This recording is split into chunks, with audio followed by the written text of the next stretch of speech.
स्वाभाविक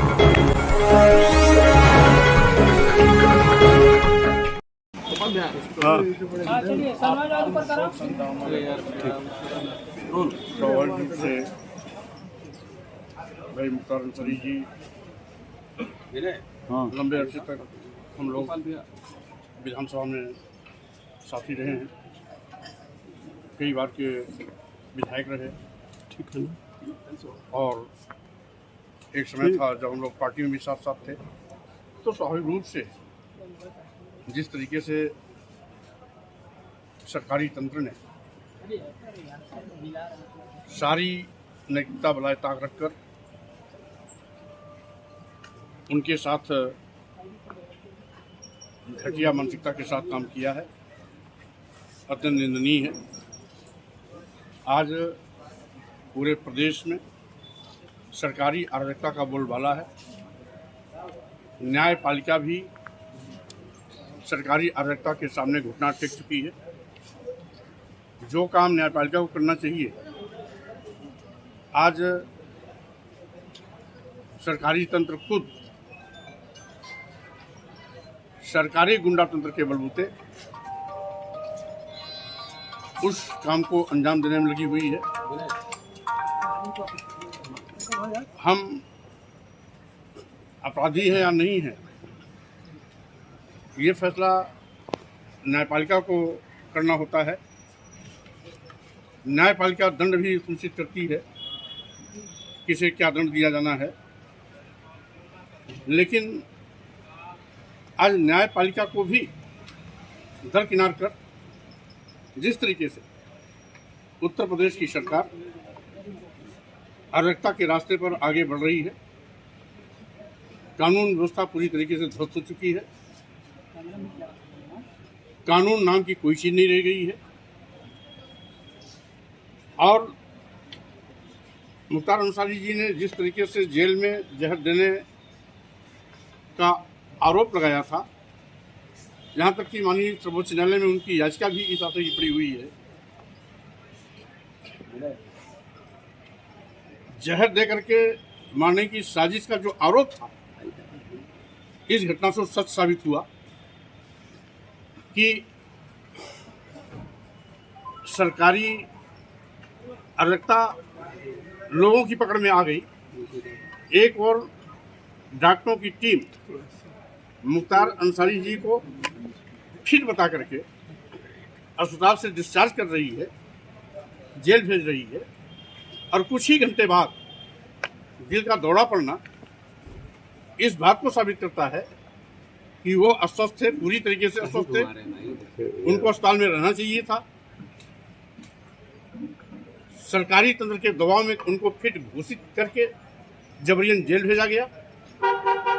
नतीजा हुआ कि वो जो आशंका व्यक्त कर रहे थे कि जहर देकर के मुझको मारने की कोशिश की जा रही है, वो साजिश के तहत सरकार उस पर काम कर रही थी, और अंत में वही हुआ जो आशंका जाहिर की गई है। ये बहुत ही दुखद घटना है। मैं परिवारजनों को शोक संवेदना व्यक्त करने के लिए यहाँ पर आया हूँ। और जिस तरीके से आज सरकारी तंत्र स्वयं अराजकता के रास्ते पर जा रहा है, ये प्रदेश और देश का भी दुर्भाग्य है कि जिनको कानून की रक्षा करनी चाहिए, जिन्हें न्यायपालिका में विश्वास करना चाहिए, उनका विश्वास न्यायपालिका में नहीं है, उनका विश्वास सरकारी गुंडाइज्म पर है। तो स्वाभाविक रूप से ये बहुत दुखद है, इसकी मैं धो लेना। सर, अंतिम संस्कार में जिस तरीके से जिला प्रशासन का कदम सामने आया, वीडियो वायरल हुआ है, इसको देखते हुए क्या बताएंगे कि क्या इस तरह के जिला प्रशासन की रवैया है, ये उचित है? देखिए, जब पूरी उत्तर प्रदेश की सरकार खुद अराजकता के रास्ते पर चल रही है, तो उनके अधीन प्रशासनिक अधिकारी भी सरकार के इशारे पर इस प्रकार की बचकानी हरकत करते नजर आ रहे हैं। कल मैंने टीवी और मीडिया के माध्यम से देखा कि जिस तरीके से जिलाधिकारी ने जनाजे में आने से रोकने के लिए एक बड़ी लंबी पुलिस फोर्स के साथ कवायद कर रही थी। यहाँ तक कि अफजल अंसारी साहब जो सांसद भी हैं, आप भी कई बार विधायक रहे, सांसद इसके पहले भी रहे, वर्तमान में भी सांसद हैं, इनके साथ जिस बेहूदगी से जिलाधिकारी बात कर रही थी, हम समझते हैं सारी मर्यादाओं को बलाए ताकत करके सरकार और सरकार के अधिकारी मनमानापन और अराजकता के साथ लोगों के साथ दुर्व्यवहार कर रहे हैं और लाखों की उमड़ी हुई भीड़ इस बात की गवाह है कि मुख्तार अंसारी की लोकप्रियता थी, जिसके नाते आसपास से लाखों की भीड़ उमड़ के आई थी। तमाम प्रशासनिक तंत्र के रोकने के बावजूद भी लाखों का हजूम उमड़ा, ये उनकी लोकप्रियता को जाहिर करती है। और साथ ही साथ मुख्तार अंसारी के साथ जेल में, अस्पताल में जो कुछ भी सरकारी तंत्र द्वारा किया गया है, उसका आक्रोश भी दिखाई पड़ा। सर, तीसरे मोर्चे को लेकर क्या कहेंगे?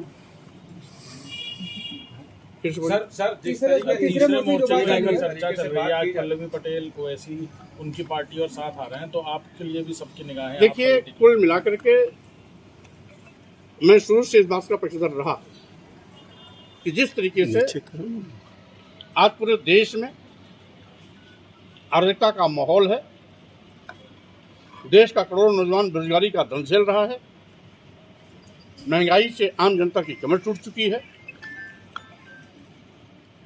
किसानों को एमएसपी का लाभ तो मिला नहीं, अलबत्ते उन पर लाठियां भाजी जा रही हैं, रास्ते में कील कांटे बिछाए जा रहे हैं,